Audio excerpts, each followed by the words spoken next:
What's up everyone, this is Midnight Strike, and today we're going to be continuing on the Grand Theft Auto series review with the next edition in the series, Grand Theft Auto Vice City. Released in 2002, not even a full year after GTA 3 was released, and that is the game that took the series, turned it upside down, and put a whole new dimension on it, literally. It was the first game not to feature a prominent top-down perspective. Yes, in GTA 3 you could switch to top-down, however it was mainly supposed to be played or meant to be played from a 3D perspective. Now this changed things drastically. This game, a lot of people may view as kind of building off of that success, making minor tweaks, minor improvements with a different protagonist. You got a new setting, you're in Vice City, and it's one of those games that takes you back to the past. The games are actually intertwined with each other. GTA 3 started a whole new trilogy, a whole new era of storytelling, and Vice City continued that. Now, Vice City is a prequel to GTA 3. 3 is actually the last game, ironically, in the GTA 3 era, or the 3D universe, as Rockstar is now calling it. But I gotta say, this game, while all of the improvements stacked up may seem minor, such as the ability to shoot out tires, the ability to shoot through windshields and kill people, the ability to jump from moving cars, that came in so handy, Rockstar, thank you! The ability to, what am I missing, buy properties, get safe houses, basically take over all of Vice City and get a shit ton of money while doing so. It just made the game that much better, that much improved, that much more thrilling. Now, these may seem like minor improvements to everyone on the outside. However, when stacked up, they improve the game drastically. Now, that basically takes everything from Grand Theft Auto 3 and improves on it, magnifies it, makes everything that much bigger, that much better, and that much more atmospheric. Now, when I get into atmosphere, I gotta say, you can tell just by the cover, this is gonna be kind of like a Scarface kind of theme here, with Miami Vice, and kind of like one of those things where it's in the 80s, and you got that huge atmosphere. You got your Flock of Seagulls, you got your Ozzy Osbourne, Megadeth, P-Cells. Let me tell you, up to this point, this is actually the first game, before I get any further, this is the first game to feature a licensed soundtrack. And this is very impressive considering it was released less than a year after Grand Theft Auto 3 hit the shelves. And that just had pre-made soundtracks by Rockstar, DMA Design as they were known back then. This is the first game to be developed by Rockstar North after they acquired DMA Design, and the top-down view that was prevalent in GTA 3 was scrapped. It is no more. You cannot play this game top-down. GTA 3 was the last game where you could do so. I really wish they would have brought that back for GTA 5, but hey, I'll take a first-person mode any day. So, in GTA Vice City, here we go, getting into the nitty-gritty. You control protagonist Tommy Vercetti, and you're basically going through trying to take over all of Vice City and figure out who stole your money. In the beginning, you're actually set up as a drug deal, and it's a drug deal gone wrong. The protagonist from Vice City Stories, Victor Vance, is bringing you these drugs, and then all of a sudden you get set up by the police, and there's a huge war, there's a huge fight, and everyone bails. So as you're going back to Ken Rosenberg, your lawyer's office, and basically he's panicking in his little shoes, you gotta figure out a plan. How do you get that money back? How are you gonna get back at Sonny, the guy who you owe the money to? Sonny Forelli, a very, very prevalent gangster slash mob boss in Liberty City, the setting in GTA 3. Now this is going backwards. The Forellis don't really have that much power in GTA 3, but here they were a very, very prevalent source up until the very end of the game, which, like I said, no spoilers here. So, with this game, it basically improves on every single level that GTA 3 had, with the exception of the kind of the map and the tone.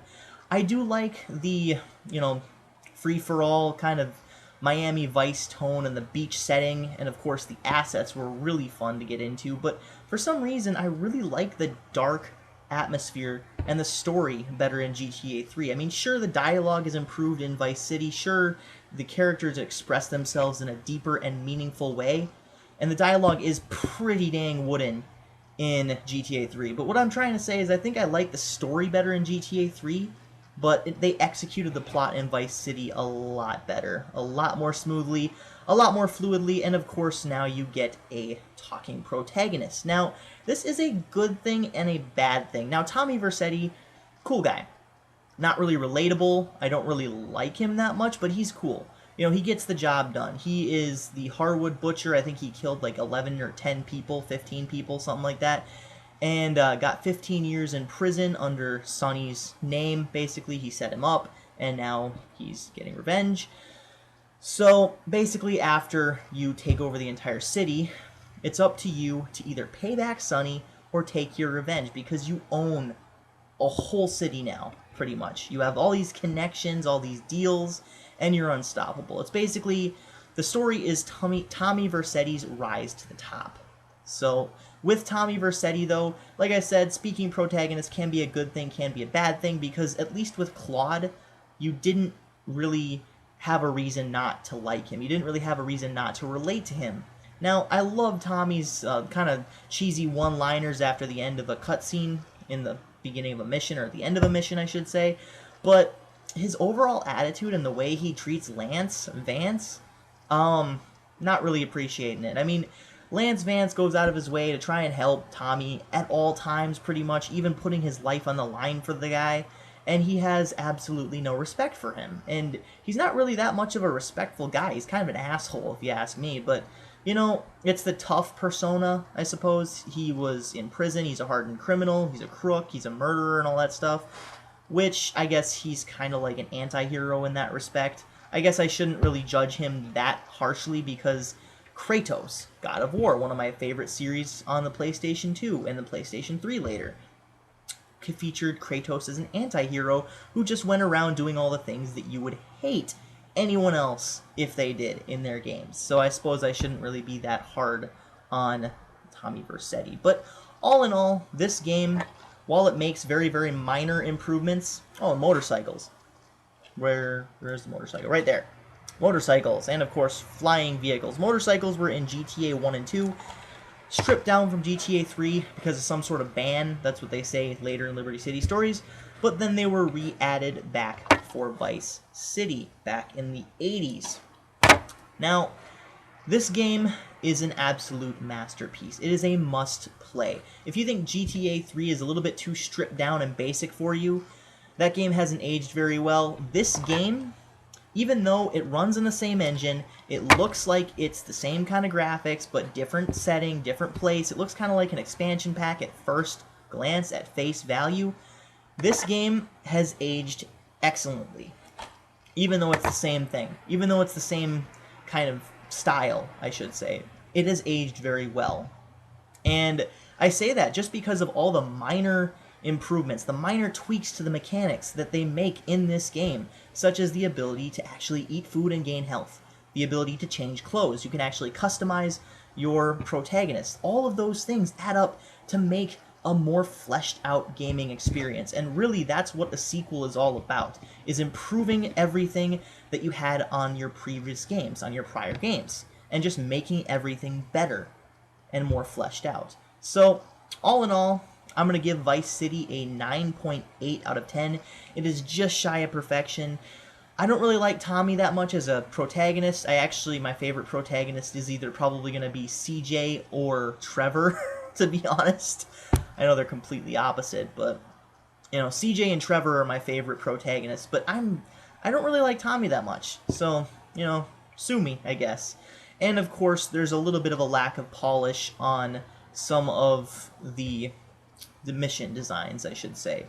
Other than that, though, everything is pretty much polished up to where it needs to be. I forgot to mention the fact that the cars actually look a lot better in this game. The car models in the third game actually look a little bit off, I should say. And in this game, they actually flesh it out and make it look 10 times better.